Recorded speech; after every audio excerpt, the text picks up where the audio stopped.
बिस्मिल्लाहिर्रहमानिर्रहीम। अस्सलाम वालेकुम नाज़रीन, आप यूट्यूब चैनल देख रहे हैं। मैं इमरान खान हूँ। ख़बरें काफ़ी सारी इकट्ठी हो गई हैं, लेकिन सबसे पहले मैं आपको बताऊँ कि मियाँ शहबाज शरीफ साहब का जो विज़न है वो काबू नहीं आ रहा और उनके विज़न ने जो पाकिस्तान के साथ कर दिया है, कोई दुश्मन भी इस मुल्क के साथ ऐसा नहीं कर सकता था।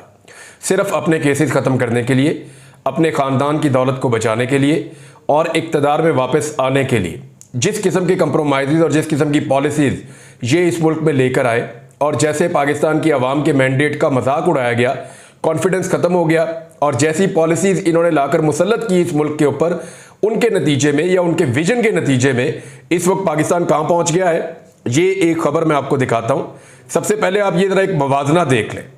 ये दो खबरें हैं जिनका मवाजना मैं आपके सामने कर रहा हूँ। एक खबर है जी, दोनों की तारीखें भी मैं आपको बता देता हूँ। एक खबर है 12 नवंबर 2020 की और दूसरी खबर है 14 जुलाई 2024 की। ये जो 12 नवंबर 2020 की खबर है, उस वक्त कोरोना वायरस था पाकिस्तान में और इमरान खान साहब की हुकूमत थी और एक ही चैनल पे अगर ये खबर आप देखें, यानी मुख्तलिफ चैनल्स ने उस वक्त भी ये खबर दी थी, आज भी ये खबर दी है, तो मैं आपके सामने एक कंपैरिजन रख देता हूँ। ये देखें आज न्यूज़ क्या कह रहा है। फैसलाबाद टेक्सटाइल सेक्टर में काम अपने उरूज पर, मजदूर कम पड़ गए। यानी ये इमरान खान साहब का दौर था जब काम इतना ज़्यादा बढ़ गया था कि पावर लूम्स पूरी इस्तात के साथ चल रही थी, टेक्सटाइल इंडस्ट्री अपनी पूरी इस्तात के साथ चल रही थी। गुजरावाला में, सियालकोट में, फैसलाबाद में इंडस्ट्री का पूरा बूम था और कॉस्ट ऑफ प्रोडक्शन कम करके इमरान खान साहब ने बहुत सारी सहूलियात फराम की थी सरमायाकारों को और जो लोग बिजनेस करते हैं, ताजर हैं या जो लोग मसनूआत बनाते हैं, अपनी इंडस्ट्री चलाते हैं, उनके लिए। तो हुआ ये था कि बड़ी तेज़ी से इंडस्ट्री लगी थी और बहुत तेज़ी से इंडस्ट्री का साइकिल चल रहा था और सूरत हाल ये थी कि काम करने वाले बंदे नहीं मिल रहे थे। काम था, बंदे कम पड़ गए थे। और आज शहबाज शरीफ के विजन के बाद, नवाज शरीफ के विजन के बाद मुल्क कहां खड़ा है, जरा ये देखिए। वही चैनल है और वही कलम है, वही वेबसाइट है और अब आप ये देखें कि उसके ऊपर क्या लिखा है। हुकूमती पॉलिसियों के सबब टेक्सटाइल मिलें बंद होने लगी, पॉलिसी साजी का हिस्सा रहे लोगों की फैक्ट्रियां भी इसमें शामिल हैं। और ये खबर है अब की। अब आप फर्क देख लीजिए, अंदाजा कीजिए इन्होंने मुल्क को क्या कर दिया है। 100 से ज्यादा फैक्ट्रियां, जो बड़ी फैक्ट्रियां हैं, वो बंद हो गई हैं।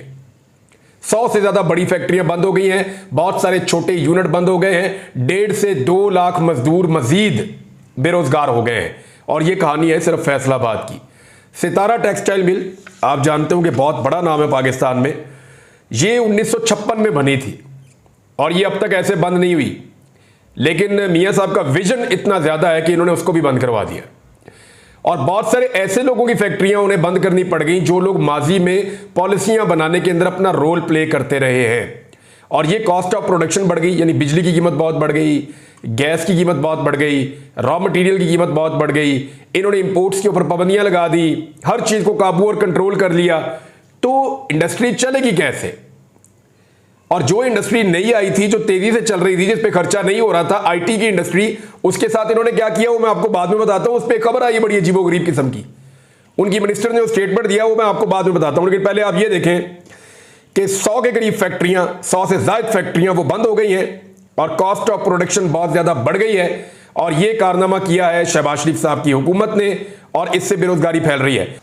गौहर एजाज साहब ने एक दावा किया है और उन्होंने ये कहा, ये साबिक निगरान वजीर तिजारत भी है, इन्होंने कहा कि जुलाई में जो बिजली पैदा हुई है उसके ऊपर जो लागत आई है वो 9 रुपए फी यूनिट रही है। तो फिर हुकूमत ने ये बिजली गरीब आदमी को, मतलब बहुत कम यूनिट इस्तेमाल करने वाले को 40 रुपए से लेकर 80 रुपए तक क्यों बेची? एवरेज आप लगा लें तो जो बिजली बनती है 9 रुपए में, वो 70-80 रुपए में क्यों बेच रही है हुकूमत? ये सवाल उन्होंने उठाया।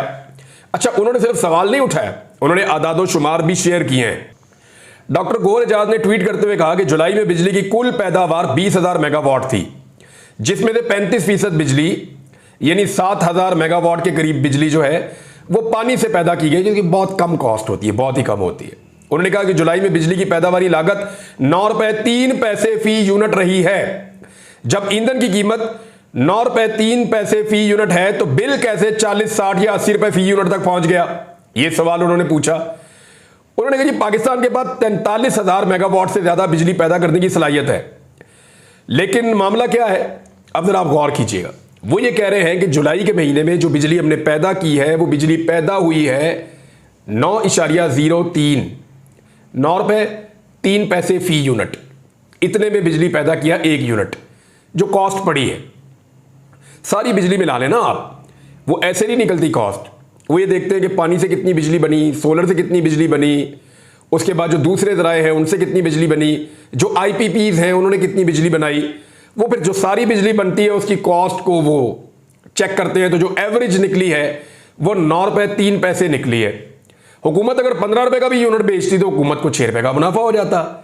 लेकिन क्योंकि कैपेसिटी पेमेंट के गंदे मुआहदे किए हुए हैं मियां नवाज शरीफ साहब ने और शहबाज शरीफ साहब ने, तो उसके नतीजे में जो आपको ₹60 तक का यूनिट खरीदना पड़ रहा है, कई लोगों को ₹80 तक का यूनिट खरीदना पड़ रहा है, कुछ लोगों को कुछ कम करके ₹40 का यूनिट भी पड़ रहा है। तो वो जो इजाफी पैसे आपकी जेब से निकल कर जा रहे हैं वो डाका है जो नवाज शरीफ और शहबाज शरीफ साहब ने मारा IPPs की पॉलिसी लाने के बाद 2013 और 2017 के दरमियान।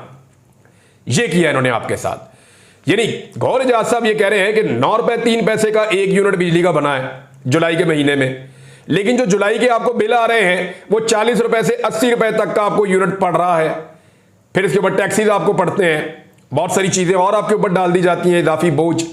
तो जब आप इन सारी चीजों को इकट्ठा करके देखते हैं तो इजाफी बोझ जो आपके ऊपर डल रहा है वो किस चीज का है? यानी जो आपको 20-20, 30-30, 40-40, 50-50 रुपए एक यूनिट पे एक्स्ट्रा देने पड़ रहे हैं, वो वाली कैपेसिटी पेमेंट है जो मियां साहबान ने आपके गले में डाली हुई है। ये बिल नहीं है आपका नाजरीन, मैं आपको फिर बता रहा हूं कि आपका बिजली का बिल जो आपकी बिजली की पैदावार की सलाहियत है उसके मुताबिक जो आपने बिजली पैदा की है 20,000 मेगावाट, वो आपको ₹9.03 फी यूनिट में आपने पैदा की है जुलाई में। लेकिन हुकूमत आपको वही बिजली बेच रही है ₹40, ₹60, ₹80 यूनिट करके। वो इतना महंगा आपको क्यों बेच रही है? क्योंकि उन्होंने कैपेसिटी पेमेंट देनी है उन IPPs को जो IPPs मियां नवाज शरीफ और शहबाज शरीफ साहब ने 2013 से 2017 के दरमियान लगाए हैं।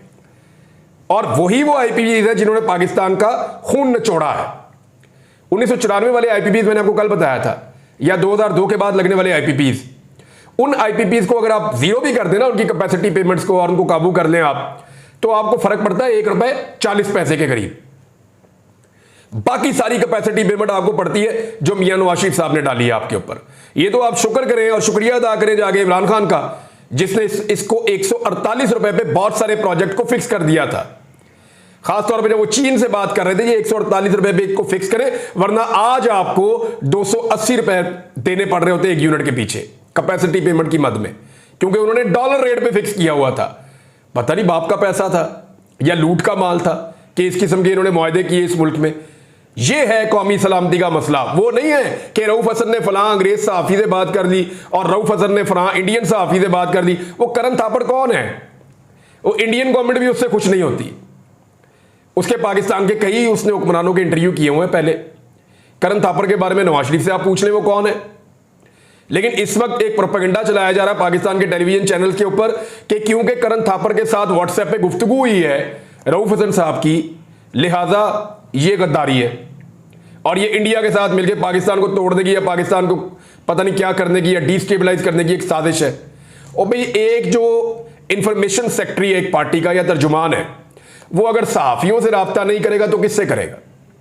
किधर जाए, किससे राब्ता करे? वो गली में दुकानदारों से जाके बातें करे? वो किससे बात करे? वो माफिया से जाके बात करे? वो किससे बात करे? यानी किसी जॉयलैंड में जाके वहां बैठ जाए, वहां के लोगों से बात करे जाके, या टूरिस्ट से बात करेगा जाके? और भाई जो एक इंफॉर्मेशन सेक्रेटरी होगा किसी पॉलिटिकल पार्टी का, वो सहाफियों को एंगेज करेगा, उनके साथ बात करेगा, लोकली भी इंटरनेशनली भी। तो इंडियन सहाफी करण थापर के बारे में सब जानते हैं और सबको पता है कि उस कितना बड़ा एक सहाफती नाम है। अब उससे आपको प्रॉब्लम हो सकती है, उसकी कोई चीज आपको पसंद आए या ना पसंद आए एक अलग बात है। बरकत आता है इंडिया में एक और सहाफी, ये भी बड़ा नाम है, और बहुत सारे नाम है। इसी तरह पाकिस्तान में कुछ सहाफियों के बड़े अच्छे नाम है। तो मामला यह है कि एक सहाफी से राब्ता क्या गद्दारी और बगावत हो गई। अजीबोगरीब चीजें पाकिस्तान में करते हैं और प्रोपेगेंडा ऐसे खड़ा करते हैं कि चशम कुशा इंकशाफात हो गए। पता नहीं कौन लिख कर देता है इनको, और उठा के सहाफी जो है वो इसको पोस्ट पे पोस्ट कर रहे हैं। और लोगों ने वो बेइज्जती की है कि यार एक जो इंफॉर्मेशन से ताल्लुक रखने वाला एक पॉलिटिकल पार्टी का आदमी है, वो अगर सहाफियों से रब्ता नहीं करेगा तो उससे और किससे करेगा? यानी बेनजीर भुट्टो साहबा के आलमी सतह पर सहाफियों के साथ रब्ते रहते थे हर वक्त, इमरान खान साहब के इंटरनेशनल सहाफियों के साथ रब्ते रहते हैं हर वक्त। अब नवाज शरीफ साहब की मैक्सिमम अप्रोच ही लाहौर के चंद सहाफियों तक है। सारी जिंदगी उन्होंने सिर्फ चंद सहाफी जो लाहौर के हैं, उनके अलावा मियां साहब जानते ही किसी को नहीं। तो इसमें कसूर बेनजीर का या इमरान खान का तो नहीं है। अब अगर रऊफ हसन पढ़ा लिखा है और वो दुनिया के मुख्तलिफ मुल्कों में सहाफियों से रब्ता कर रहा है, तो इसमें कसूर जो है वो रऊफ हसन का तो नहीं है, कसूर तो PMLN का है कि जिन्होंने कभी इस चीज को ट्राई नहीं किया और दुनिया के साथ कभी उन्होंने। एक ग्लोबल विलेज है भाई, पूरी दुनिया के अंदर यूनाइटेड नेशंस, वो पूरी दुनिया को जोड़ती है। सहाफियों की आलमी तंजीमें हैं जो आपस में जुड़ते हैं, वो एक दूसरे के साथ राब्ते में रहते हैं। मुझे जब मैं अगवा होकर वापस आया, कुछ सहाफियों ने राब्ता किया और मैं कुछ इंडियन भी थे, लेकिन वो आलमी तंजीमों के साथ जुड़े हुए थे, उनके पास ओहदे थे, तो उन्होंने मुझे पूछा जनाब बताएं आपके साथ क्या हुआ। जो मुझे ठीक लगा उतनी मैंने बात की। कुछ सहाफियों ने मेरे से राब्ता किया जो गोरे थे, जो यूरोप में, उन्होंने मेरे से राब्ता किया। कुछ अमेरिका में, उन्होंने मेरे से राब्ता किया। तो दुनिया भर में लोग होते हैं जो आपसे राब्ता करते हैं और आपसे पूछते हैं कि जनाब आपके मुल्क में क्या चल रहा है, ये आपके साथ क्या हुआ है। और पाकिस्तान के तकरीबन तमाम बड़े सहाफी जो है पूरी दुनिया के सहाफियों के साथ राब्ते में है। तो इसको आप गद्दारी, बगावत, दहशतगर्दी, इन चीजों के साथ कैसे जोड़ सकते हैं? आपको याद होगा जब शहबाज गिल पकड़ा गया था, तो इन्होंने नाच नाच के घुंघरू तोड़ दिए थे इमरान खान के मुखालिफिन ने। उन्होंने कहा शहबाज गिल पकड़ा गया, उसने ये इंकशाफ कर दिया, शहबाज गिल ने वो इंकशाफ कर दिया, शहबाज गिल ने सारा कुछ बता दिया, शहबाज गिल के सिस्टम में से ये निकल आया, वो निकल आया, फलां बगावत। कुछ नहीं हुआ, वो छूट के वापस आया, वो पाकिस्तान में रहा कुछ अरसा, फिर पाकिस्तान से बाहर भी चला गया, वैसे ये सब कुछ नहीं निकला उसमें से। आदम सवाती गिरफ्तार हुए, फिर ऐसी कहानियां सुनाई गई। अली अमीन गंडापुर की गिरफ्तारी पे इतनी बगलें बजाई गई कि पता नहीं अली अमीन गंडापुर ने इमरान खान के खिलाफ कौन कौन से सबूत दे दिए और कौन कौन सी गवाहियां दे दी। कुछ नहीं हुआ। अजहर मशवानी, ये एक हफ्ते के लिए इनको गायब किया गया। लोगों ने बड़े दावे किए जी अजहर मशवानी ने पूरा सिस्टम पकड़वा दिया, अजहर मशवानी ने पूरा निजाम दे दिया, अजहर मशवानी ने तमाम लिस्टें दे दी, ये कर दिया वो कर दिया। कख नहीं हुआ। अभी भी उसके 2 भाई उठाकर गायब किए हुए हैं। फिर जो सिक्योरिटी ऑफिसर इमरान खान साहब का था वो पकड़ा गया। लो जी, अब तो बड़ा जदीद किस्म का सिस्टम जो है ना वो एक्सपोज हो गया जो इमरान खान साहब के पास है। वो दुनिया में किस किस से राब्ते में और क्या साजिशें कर रहे हैं, फिर कख नहीं निकला। फिर फवाद चौधरी, उसकी गिरफ्तारी के ऊपर रोला डाल दिया। परवेज लाई जनाब डील हो गई है। फिर कहते हैं कि बुशरा बीबी जो है वो अब इमरान खान से तलाक ले रही है और वो इमरान खान के खिलाफ वादा माफ गवाह बन रही है। ये कहानियां इन्होंने सुनाई, कुछ नहीं निकला। अब रऊफ हसन साहब के बारे में एक के बाद एक कहानी आती है। वो छोटी सी लड़की है गिरफ्तार हुई जिसका नाम था सैयदा अरूबा कोमल। वो 11 लाख अकाउंट उसके खाते में डाल दिए। वो जमानत लेके घर चली गई अपने। ये आज भी बैठ के यानी एक दूसरे का मुंह देख रहे हैं। यानी प्रोपेगेंडा भी इस नौयत का करते हैं और ऐसा अजीबोगरीब करते हैं जिसका ना कोई सर होता है ना कोई पैर होता है। अब जनरल फैज हमीद को लेकर जमीन आसमान के कलाबे में लाए हुए हैं कि वो ये कर देगा तो वो कर देगा, तो वादा माफ गवाह इमरान खान के खिलाफ। क्यों जी वादा माफ गवाह? मेरे ख्याल में ये फौज का इंटरनल मामला, उन्होंने पकड़ लिया एक बंदा, इससे पहले भी उन्होंने बंदे पकड़े। किसी को सजा होती है, कोई छूट जाता है। हाँ, अगर इसने करप्शन की है तो इसको जरूर सजा होनी चाहिए, जो 2 नंबरी की है उसकी सजा मिलनी चाहिए। लेकिन मेरी ख्वाहिश ये है कि सियासत में मुदाखलत पर जर्नैलों के खिलाफ एहतसाब जरूर होना चाहिए, और चाहे उसको शुरू कर दे जनरल फैज हमीद से, और यहीं से शुरू हो जाना चाहिए। लेकिन नवाज शरीफ साहब और उनके साथी ये कभी नहीं होने देंगे, क्योंकि जनरल फैज के इनके ऊपर बड़े एहसानात हैं। अब आ जाए एक और खबर की तरफ। ये जो आपकी इंफॉर्मेशन मिनिस्टर है वजीर IT, इन्होंने एक स्टेटमेंट दे दिया बड़ा अजीबोगरीब किस्म का। शिजा फातिमा इनका नाम है, शिजा फातिमा ख्वाजा आसिफ की ये रिश्तेदार है। और आपको पता है रिश्तेदारों को नवाजा जाता है पाकिस्तान में, तमाम पॉलिटिकल पार्टीज में ही ऐसा होता है। तो ये जो शिजा फातिमा ख्वाजा साहबा हैं, इन्होंने एक अजीबोगरीब मंतक पेश कर दी है। यानी मुझे पहले लगता था कि अगर IT में लगाया तो इनको कुछ ना कुछ तो IT की समझ होगी ना। यानी IT में लगाया, कम से कम ये कंप्यूटर को, इंटरनेट की इसकी बुनियाद को तो जानती होगी। इंटरनेट ज्यादा या कम कैसे होता है, ये फायरवॉल क्या होती है, ये कैसे कुछ बुनियादी चीजें तो पता होती होंगी ना। मैं तो ये सोच रहा था। लेकिन जरा आप स्टेटमेंट सुने मौसूफा का, आपको आइडिया हो जाएगा कि सिर्फ इनकी ऐनक देख के किसी को लगा कि ये IT की एक्सपर्ट हो सकती है, चुप के IT में वजीर लगा दिया। अंदाजा करें आप, ना बंद किया ना सुस्त किया। स्टेटमेंट इनका चेक करें जिसको रद्द कर दिया गया है। तमाम जितने भी फ्री कैन है, जितने भी स्टेक होल्डर हैं, सब ने कहा जी झूठ बोल रही, गलत बात कर रही। उन्होंने कहा कि ना तो इंटरनेट को बंद किया और ना ही सुस्त किया, VPN के इस्तेमाल से मसला हुआ है। अंदाजा करें आप, यानी जो VPN का इस्तेमाल, ये मिसाल पता कैसे, ये ऐसे है मिसाल जो 2005 में पाकिस्तान में जलजला आया था ना, उसके बारे में एनडीएमए ये कह देता कि जी बच्चे उछल रहे थे, छलांगे मार रहे थे, उनकी वजह से जलजला आ गया। यानी मैंने आपको एग्जाम्पल ऐसे ही मैं दे सकता हूं इसकी, जैसी बात करेंगे वैसे ही फिर एग्जाम्पल होगी ना। जैसे इन्होंने कहा कि वीपीएन के इस्तेमाल से पूरे पाकिस्तान का इंटरनेट स्लो हो गया और बंद हो गया, खराब हो गया, ये इन्होंने वजह बताई ना। तो इसी तरह ये कह सकते हैं कि जी बच्चे उछल रहे थे, उसकी वजह से पाकिस्तान में जलजला आ गया और हजारों लोगों की जो है वो जान चली गई। ये फिर ये भी कह सकते हैं। ये दोनों चीजें मिलती जुलती हैं, अलग अलग नहीं। इनकी अकल पे मातम करने को दिल करता है और जिन्होंने इनको लाकर बिठाया है उनको तो शाबाश देने को दिल करता है कि क्या आपने तोहफे लाकर पाकिस्तान में बिठा दिए हैं। बहरहाल ये इनका एक पॉइंट ऑफ व्यू था, लेकिन इंटरनेट पाकिस्तान में इतना सुस्त किया गया कि एक खबर रिपोर्ट हुई है कि बांग्लादेशी टीम पाकिस्तान में आई है क्रिकेट खेलने के लिए और उनके प्लेयर्स जो हैं वो स्लो इंटरनेट से काफी फ्रस्ट्रेट हो रहे हैं। ये मैंने कहीं पे खबर पढ़ी है। अब मामला ये है कि बांग्लादेश में इंटरनेट पाकिस्तान से फिर इसका मतलब बहुत बेहतर है। वो जिन्हें हम कहते थे ना 2 टके के बंगाली, उनका 1 टका जो है ना वो आज 2.5 रुपए का है। उन्होंने अपनी 2 मरतबा आज़ादी हासिल कर ली है और आज वो एक आज़ाद कौम के तौर पे पाकिस्तान से कितने आगे चले गए हैं। वो हमेशा फस्तायत और जबर के खिलाफ खड़े होते हैं और उनकी तरक्की पाकिस्तान के लिए एक मशल राह हो सकती है। वो पाकिस्तान से कितना आगे निकल गए। जिनको हम ताने दिया करते थे आज वो यहां पे तंग हो रहे हैं कि जी यहां पे इंटरनेट बहुत स्लो है। तो ये पाकिस्तान को यहां पहुंचाया और ये विजन है शहबाज शरीफ साहब का, बड़ा आला किस्म का। इमरान खान साहब चांसलर का इलेक्शन कैसे लड़ेंगे ऑक्सफोर्ड में, इसके ऊपर अगले वीलॉग में चले बात कर लेते हैं। अब तक के लिए इतने, अपना ख्याल रखिएगा, अपने चैनल का भी। अल्लाह हाफिज़।